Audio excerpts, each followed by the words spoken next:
Friends, I'm going to ask everyone to find seats, please. We are going to begin.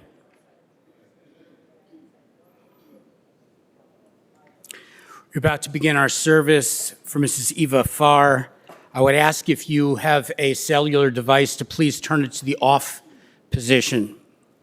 Officiating our service here today will be Rabbi Aaron Braun of the Northbrook Community Synagogue.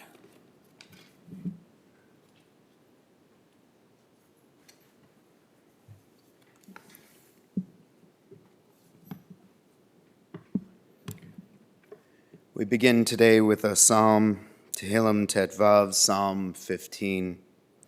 Mizmor LeDavid, Adonai miyagor be'olecha miyishkan behar kadshecha. A song of David. Lord, who may sojourn in your tent, who may dwell on your holy mountain. Holech tamim ufoel tzedek v'dover emet belevavo. One who walks in purity, does what is righteous, and speaks the truth from the heart. Lo ragal al lashono, lo asa l're'ehu ra'a, v'cherpa lo nasa al krovo, who has no slander on the tongue, nor has done harm to a fellow, nor cast disgrace towards a neighbor. Nivzeh be'enav nimas ve'et yibrei Adonai yechabed, nishba lahara ve'lo yamir. In whose eyes a contemptible person is repulsive, but who honors those who are in awe of the Lord, who swears truthfully even to personal hurt and never retracts. Kaspo lo natan beneshek, b'shochad al naki lo lakach, ose ele lo yimot leolam. Who does not lend money on interest, nor takes a bribe against the innocent, one who does these things shall never falter. It is custom in traditional Jewish homes that we serenade the matriarch of the house. We sing a prayer in her honor. Eshet chayil miyimsa v'rachop mitnidni mikra batach ba'lev ba'ala v'shalel lo yechsar gemalat hu tov v'lo ra kol yamei chayeha. Darshat Semer Ufishtim V'Ta'as B'Chafetz Kaveha. A gallant woman who can find, far beyond pearls is her worth. Her husband's heartfelt trust is in her, and he shall lack for nothing. She bestows good upon him and never harm all the days of her life. She seeks out wool and linen, and her hands work willingly. Pia patcha b'chachma v'torat chesed al lashona, Sophia halichot beta v'lechem atzlut lo tochel. Kamu vaneha v'ashruha ba'ala v'halala, Rabot banot asu chayel v'yat alit al kulana. Sheker achen v'hevel ayofi isha yirat Adonai hi titalal. Tznu la mipri yadeha v'halalua v'sharim Mahaseh. Her mouth is open with wisdom, and the teaching of kindness is on her tongue. She oversees the ways of her household and partakes not of the bread of laziness. Her children arise and praise her husband, and he lauds her. Many daughters have accomplished, but you surpass them all. Grace is false and beauty is vain. A woman in awe of God, she should be praised. Give her the fruits of her own hand, and let her deeds praise her in the gathering places. Today is a difficult day. Comforted by friends and family that have gathered here to pay due respect and honor to a bastion of strength and stability, we are left hollow from the loss of such a tremendous soul and personality. Eva was so many things to so many people, but to many she was just reliable, always there and ever present. She was the lighthouse by which the ships of her family set sail, and the beacon that always shone the way home. And while her health was certainly failing, and she was prepared and accepting of this eventuality, it still seems as if she left us far too fast.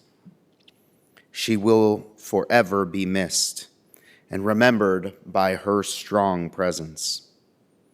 I hope that each of you will take the next hours, days, and weeks to share your memories of Eva.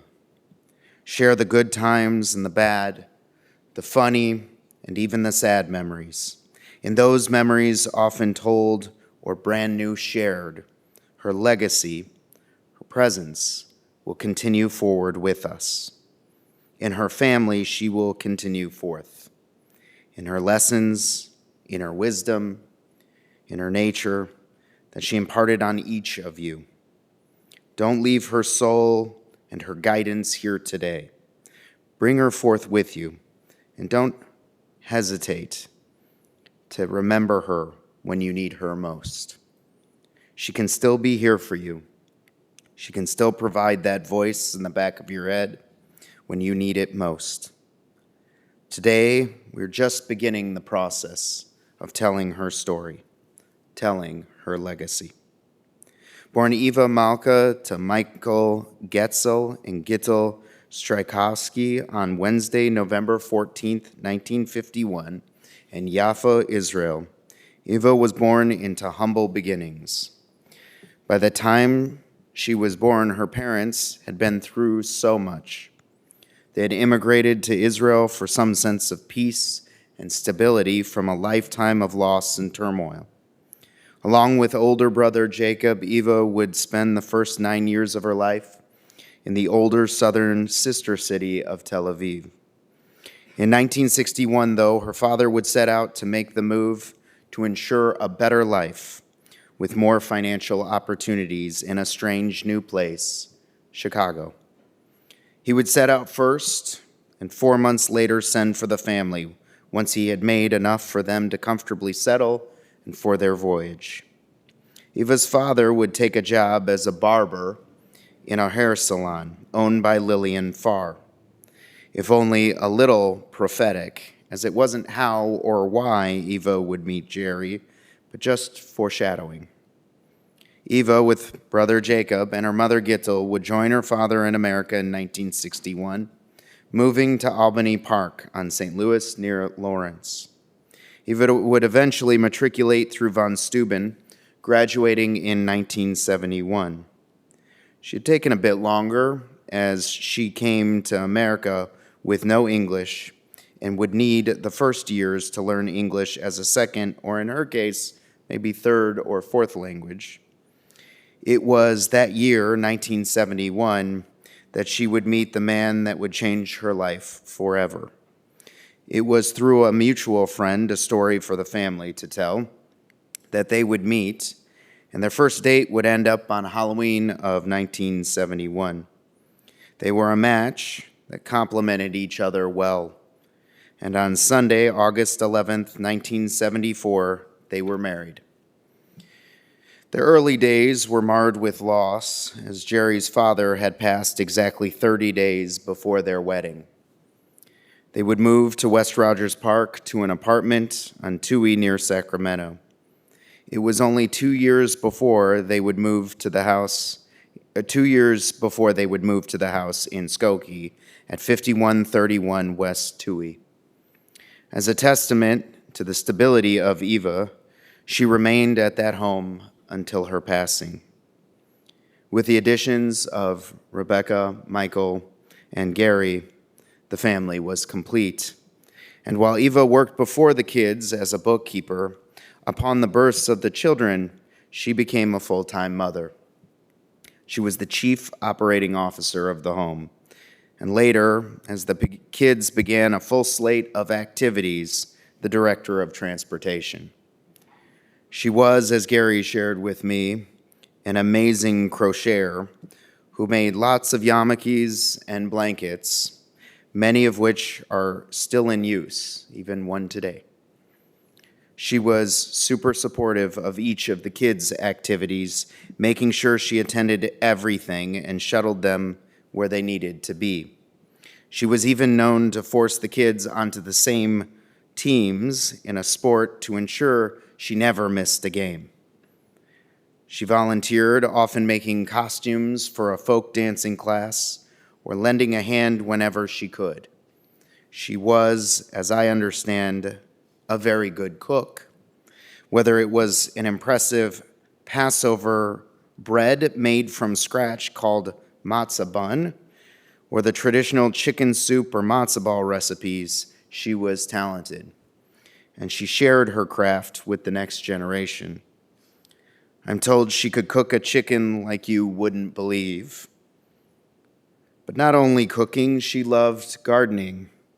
She loved roses and anything purple.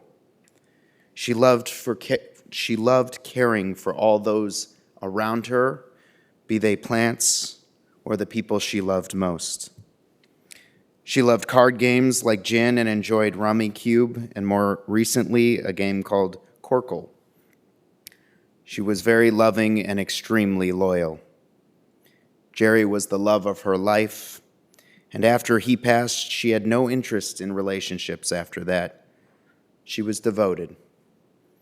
She was, as Michael shared with me, hands-on in the family butcher shop. She made the sweet and sour meatballs and the chicken soup that they sold. She helped prepare orders and helped with the books. She was often the GPS of the family, ensuring that everything ran on course, and when rough weather hit, it was Eva that steered the course through it. She was known at times to rule with an iron fist, but that was often used in defense of her children with others as well. She attended to the broken bones and bruises, and at the same time was the disciplinarian. She was often everything to everyone. Eva had her passions as well. She loved the many dogs they had over time. She also, I understand, let the children have a turtle once and a parrot at some point during childhood. She loved bingo and crosswords and really any game of strategy. She learned to love James Bond, as Jerry had, and she loved Judge Judy. I think she and Judge Judy shared a bit of personality traits, smart as a whip and prepared to assert the guidance that others often needed. I had the honor of knowing Eva. She had attended several mitzvahs at our shul, and she was always classy and beaming with pride. But beyond that, I was lucky enough to sit with her in her home at the small table in her kitchen a few weeks ago and hear her musings on, well, everything. She was a kibbutzer and could talk for an hour uninterrupted, which she about did. She had strong opinions and no issue offering them, whether you had asked or not. But the trait I was most impressed by each and every time was that Eva was a starker. For those who don't speak Yiddish, starker is never used in its literal meaning. Starker literally means hitter, like Babe Ruth was literally a starker. Colloquially, starker means strong and brave. That was Eva. She was strong for her family, emotionally and occasionally physically, like when deliveries needed to be made by the butcher shop. And she was brave. She was confident everything was going to be okay. And she would will it to be so. She was strong-willed and just impressive. Complex to be sure, but impressive. And she raised a heck of a family. Eva had the distinguished honor of passing on Shabbos, when only the most righteous among us pass. We read from Parshat Emor last week, a section of the Torah that speaks at length about the imperfections in many of our lives. The emphasis of the commentaries, though, is on the tensions between externalities and our inner qualities. While things might not always seem perfect or be perfect from the outside, our souls and our best of intentions often are. Eva personified this character trait. She had the best of intentions and wanted everyone to have opportunities that she herself didn't always have. She desired to provide all your dreams and hopes, and while things might have been less than perfect on the outside, inside, Eva was among the very best. May you know strength like she did. May you overcome any obstacles in your way. May you provide opportunities for your children and always support them through their hobbies and their dreams. May you be passionate and brave, and may you stay connected as a family and as friends. And may the memory of Eva Malka Farr, the daughter of Michael Getzel and Gittel, Chava Malka bat Michael Getzel v'Gittel, be an everlasting blessing. At this point, I want to invite up Rebecca to share a few words about her mother.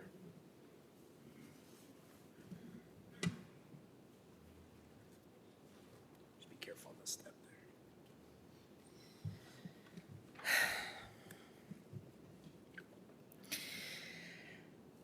I would like to thank all of you, dear family and friends, for coming here today.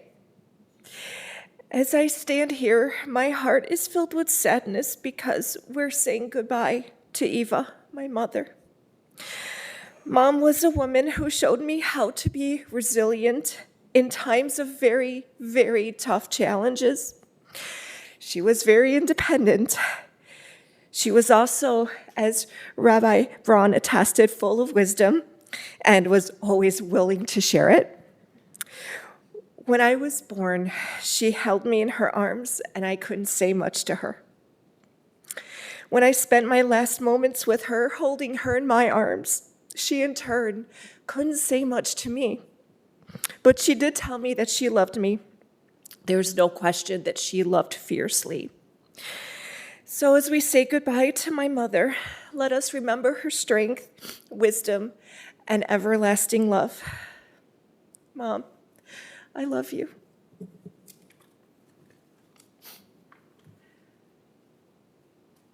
I'd like to invite up Michael to say a few words.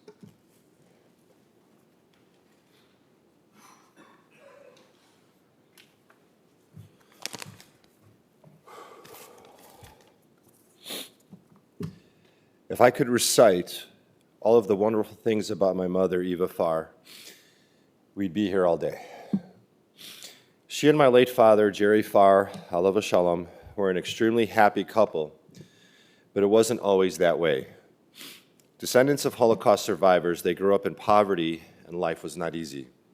They persevered, overcame, and learned how to appreciate the simple things in life and make the most of what they had.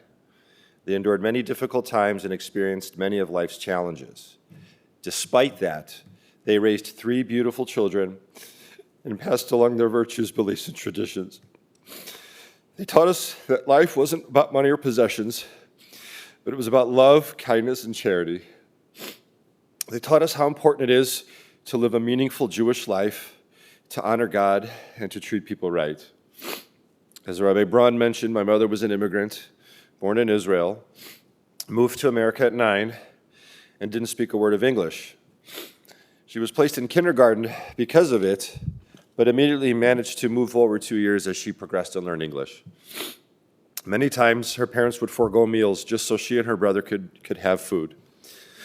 Her father, Michael Strykowski, came to America 4 months prior to her brother Jake, and mother Gittel's arrival so that he could find work and save up the money needed to bring them here. He took a job working for a Hungarian Jewish woman that owned a beauty parlor. 10 years later, my mother was introduced by a mutual friend to who would become the love of her life, my father. Funny story, when they first met, her mother did not believe that my father was Jewish because he looked Italian, tall, handsome, and dark-complected. When learning of his surname, her father laughed hysterically because he was no other than the son of that Hungarian Jewish woman whose beauty parlor he worked at 10 years prior. And so it was Besheret. My mother was always supportive of my siblings and I. Her and my dad always encouraged us to do our best and be happy. They never pressured us into life or career choices and stood behind us in our decisions, even if they didn't fully understand or agree with them. They wanted us to have a better life than they did and without the struggles they encountered. They were very proud parents and took great pleasure and joy in our accomplishments and successes. My father's sudden and unexpected death 15 years ago was devastating to us all, but mostly to my mother. She was never interested in any other man. Her steadfast devotion to him remained until the very end, and there's something special to be learned from that. As most of you know, my mom struggled with significant health issues for a very long time. She endured a lot, and despite her ailment, she persevered. Even the final diagnosis that sealed her fate could not break her spirit. She got to partake in so many of life's wonderful events and simchas, and got to see and know all of her grandchildren: Alex, Max, Michaela, Isaac, Gabrielle, Jericho, and Jacoby. She taught us how to be tough, resilient, and how to love. We will never forget this and will always cherish the precious time we had together. For me, burying a parent is one of the life's most difficult things to do, but it's only testimony to the love and the depth of the bond that we share. I'm so grateful to have had such a loving and caring mother, and I'm going to sorely miss her. She is now no longer suffering and is back with the love of her life. Thank you for everything, Mom. I will always love you.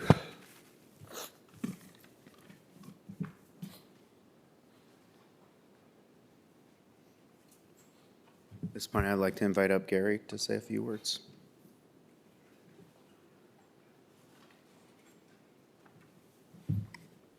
So I'm going to go off script to start because it's really hard to put in words and writing what my mom meant to me.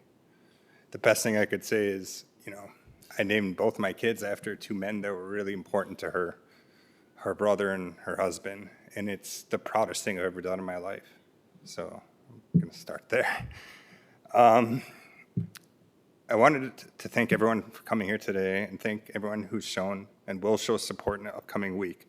This has been a difficult time for my brother, sister, and I, and I truly appreciate the love we all have. Mother has had a difficult run, but now she's pain-free with her father, and during this grievance, that does bring a small smile somewhere deep inside. So I'll start with this story and how fortunate I am to be a small part of it. Call me the narrator, and call the story the beginning. After high school, I somehow became an assistant tennis instructor for a group in the North Shore suburbs. The irony, I probably wasn't the best player, let alone not really qualified to teach kids. But that's another story. Anyways, the director takes myself and the other instructor out for lunch one day after one of the sessions. During lunch, I'm frustrated, feeling like an outsider because they're both Polish, and start having a long conversation in Polish. The only thing on my mind is to finish up and leave. The director, whose name is Mike, changes the subject and starts talking about how he used to play competitive soccer when he was younger with many of his friends. The topic sparks my interest, and I look at him, an older fellow, interrupt him and ask, well, maybe you know my uncle, he used to play soccer. Honestly, the relational question was solely based on as an 18-year-old thinking he looks old, he was Polish, and he played soccer in Chicago. He asked my uncle's name. I said Jake Strykowski. He paused and his face turned stoic, followed by an uncomfortable, quiet 5 seconds that seemed like it lasted an hour. Then he goes, your uncle's Jake Strykowski. I go, yes. Your mother's Eva Strykowski. Cautiously and confused, I respond, yes. Your father's Jerry Farr. I go, yes. And then he goes, I'm the guy to introduce your parents to each other. So I tell the story because we all here today as a result of the beginning, and I'm so fortunate to have that experience, to be part of it, and be part of all of this besides being one of their children. So my mom and my relationship, had its ups and downs through the years. I was the baby of the family and was quite different from my siblings. Many times there was a lack of understanding and agreement. Now that I'm a parent, I see how difficult it is to be on the same page with your child, so I cannot fault the way things were. Personally, I think our disagreements had more to do with how similar my mom and I actually were, both stubborn, angry, and closed off to showing emotions, support to people unless we felt they really deserved it. But when she thought you deserved it, my mom really showed her love and support. I can't begin to explain how it helped pave the way of who I am today. Growing up, I had a lot of emotional and, to be honest, mental struggles. Many times I couldn't control myself, and back then there wasn't a clear understanding, or care for that matter, around the topic. My mom was the only supporter I had. When everyone else thought, well, the things they did, she always had my back. She always fought for me, was always compassionate, and told me everything would be okay, and she would always comfort me during my dark times. She helped me put myself out there, encouraged me to take chances, meet new friends, my friends Roger and Kevin, and that led to who I am today, and I don't know where I would be. I quickly want to talk about my mom's relationship with my wife, Rachel. I get it, the stereotypical Jewish mother-in-law situation is supposed to be difficult. But she really loved Rachel. To be honest, I think she liked her more than me too. I feel so fortunate that they spent the time that they had together. And she got to know both my parents. So I'm very thankful. So this last part's going to be a little harder, and I apologize ahead of time. And I know this is getting long, so I apologize about that too. Last week was really tough to watch. As a child, the hardest thing one could possibly see for the parent is to see that. But during the rough times, I was in a room with my mom on Tuesday. She came back. And for a moment, and she looked at me, and she asked why I was sniffling. And I said, look at all this, it's pretty difficult. She opened up her arms, hugged me, and told me she loved me. Even in the end, she was able to give me that emotional support that only she could do, and I'll miss her so much. I'd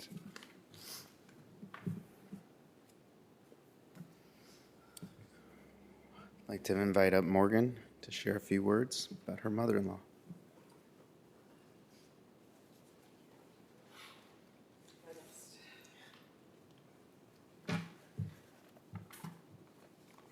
Looking on, seeing all these faces are really comforting, and we greatly appreciate it. It shows how far-reaching Eva's impact was. For those of you who don't know me, my name is Morgan Farr, and I'm Eva's daughter-in-law. She truly put herself and her love into everything that she did, like her beautiful crocheted Afghans, which serve as a reminder of her love. For those of us fortunate enough to have one of these Afghans, we can continue to keep her close to our hearts as we feel the comfort and warmth she graciously bestowed upon us with each individual stitch. She loved spending time with her family and enjoyed teaching both her children and grandchildren various card games.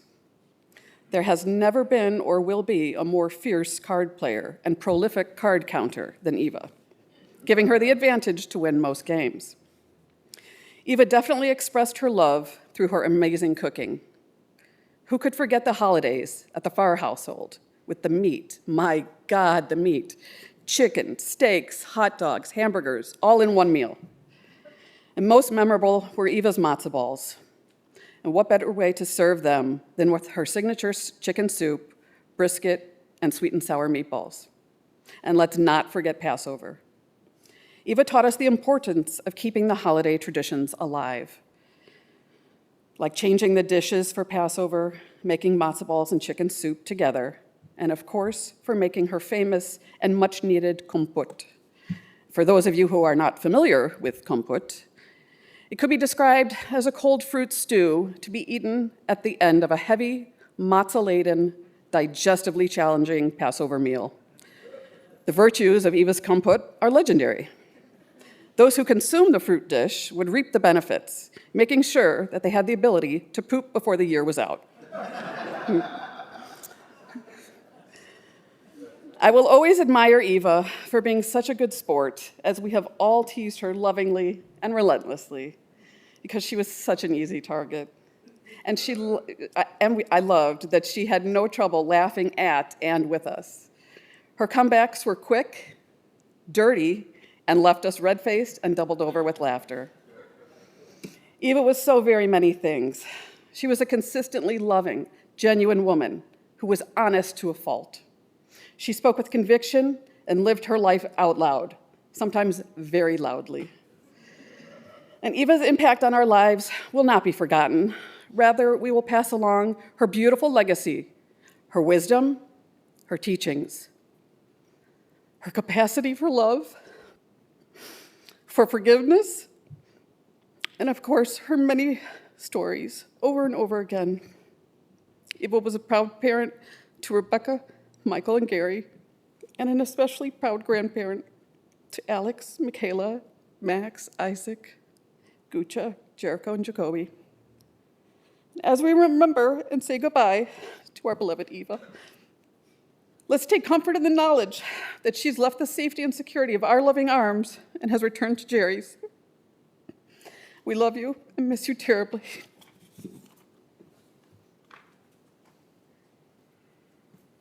I'd like to invite up Rachel to say a few words.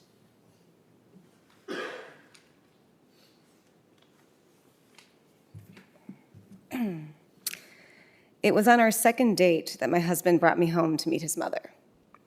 I remember walking into his childhood home to a lively dining room table where I first saw the smiling faces of Jake and Jerry and Eva. May they all rest in peace. After a series of penetrating questions, coffee, and dirty jokes, and we got past the whole tattoo thing, I found myself being amazed at how comfortable I was at this table, considering the circumstances. I mean, this was our second date. Little did I know that about 4 years later, Eva would open her home to me so that I could live in district when I returned to college, that I would marry her son, that I would have her grandchildren, that we would actually become good friends. After my mother died about 7 years ago, I found her voice in my head frequently, compelling me to reach out to Eva, to check in on her, to send her a funny text, to ask her to lunch. We had a favorite falafel restaurant that we went to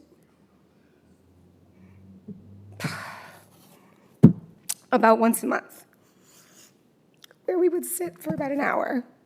Her with her diet Snapple iced tea, large glass of ice on the side, extra lemon wedges, and always a falafel pita with never enough harif sauce. Flowing back and forth between Hebrew and English, she would tell me stories about her life, Jerry, her family, stories about my husband as a child and her dates with Jerry. I came to deeply admire her self-possession. She knew what she liked, and she certainly knew what she did not like, and she was not hesitant to make those facts clear and distinct. Whether I agreed with the subject matter or not, I found this personality trait incredibly soothing and compelling, and over the years, I surprisingly found myself seeking comfort in my mother-in-law. Whether I was dealing with a childbearing, potty training, Gary, a health issue, mourning, my mother, anxiety about all or any of life's roller coaster of snafus, Eva would always comfort me with the same words. You're not the first person to go through this, and you won't be the last. Which is Jewish mother-in-law for you are not alone, and you will get through this. And she was right. I always did. There are times that we fell into conversations more like girlfriends than in-laws, as she peppered the air with stories about Jerry that, honestly, I cannot unknow even if I wanted to. Through all of these good moments of togetherness and laughter, I know that Eva always suffered. With physical pain, with exhaustion from health struggles, with loneliness from having to go on in this world without the love of her life, Jerry. And I know what it will feel like to miss her. The moments will come in sudden stabbing pains when I can't text her, when I pass our restaurant, when I have no one to speak Hebrew with at the dining room table, when I find her recipes written out in her perfect handwriting. Then I will hear her voice say again, you're not the first person to go through this. You won't be the last.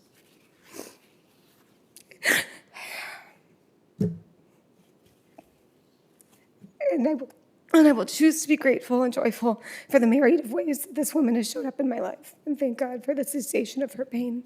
Thank you.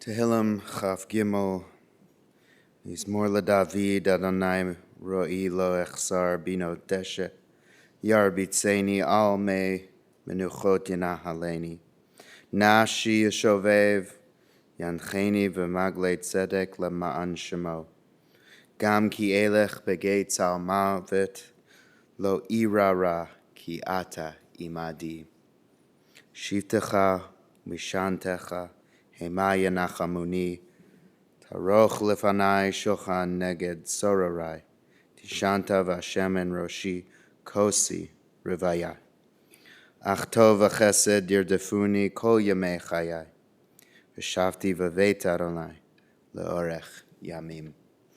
We join together in the inside of your service booklet, Psalm 23.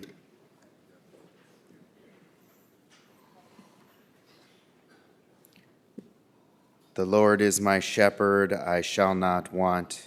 He maketh me to lie down in green pastures. He leadeth me beside the still waters. He restoreth my soul. He leadeth me in the paths of righteousness for his name's sake. Yea, though I walk through the valley of the shadow of death, I will fear no evil, for thou art with me. Thy rod and thy staff, they comfort me. Thou preparest a table before me in the presence of mine enemies. Thou anointest my head with oil. My cup runneth over. Surely goodness and mercy shall follow me all the days of my life, and I will dwell in the house of the Lord forever. At this point, we'll ask everyone to please rise for a memorial prayer.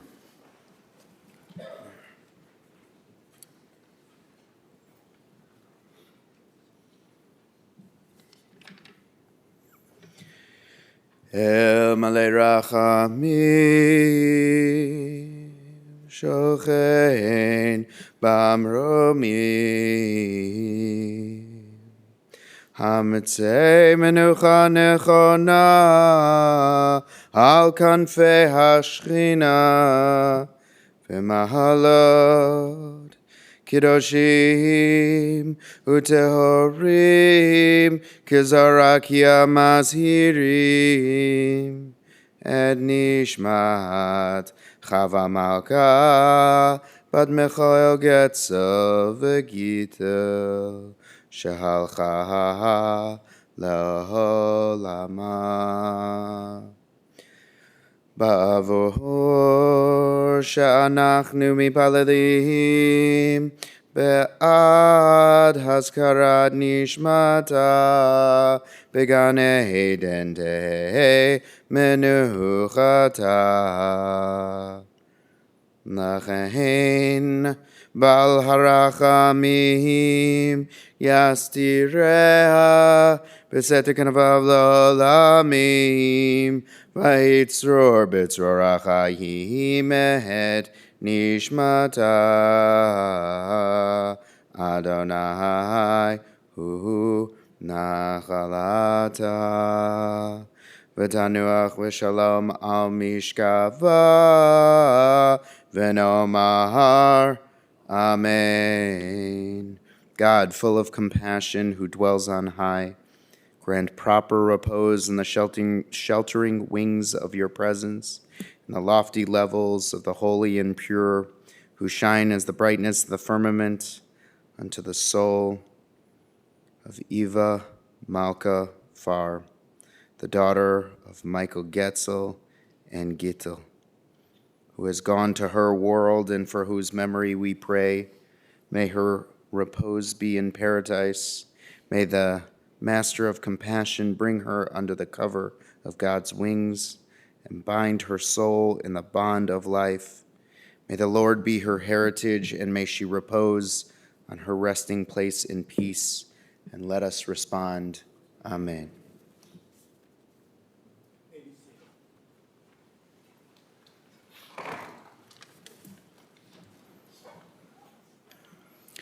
Friends, this concludes our service here in the chapel. The interment will take place immediately at the family plots at Shalom Memorial Park, 1700 West Rand Road in Arlington Heights. Following the interment, the family will be sitting Shiva. The Shiva information is located on your folder. For those of you who are online, the information is available online. I'm just going to speak about today, Monday today until following the interment until 9 p.m., Tuesday through Thursday from 5 p.m. until 9 p.m., Friday from 4 to 7 p.m., Sunday from 9 a.m. until 11 a.m. Memorial contributions, as noted on the folder, could be made to the American Friends of the Mogen David Adam. That's 3175 Commercial Avenue, Unit 1 in Northbrook. That information, again, for those of you who are online, is available to you online. For those of you who are going in procession with the family to the cemetery today, please make sure you obtain an orange funeral safety sticker. The sticker should be placed in the front passenger side of your windshield. We would also ask that you place your bright headlights and hazard lights out if you're in the procession at all times. For an additional measure of safety, our staff will be placing magnetic flags throughout the procession. As we drive in procession today, please drive as closely as safety permits to the vehicle in front of you.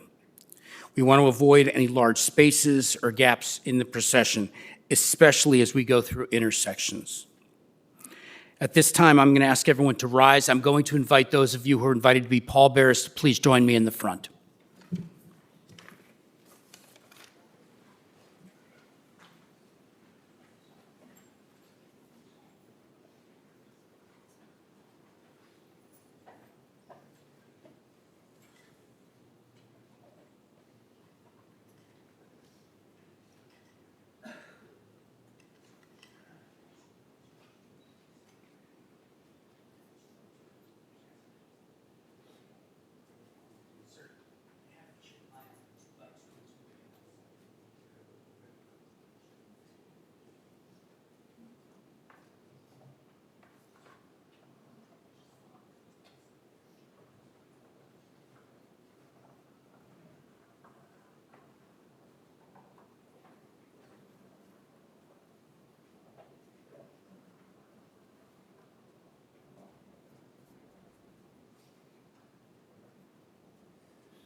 Friends, if you are going in procession,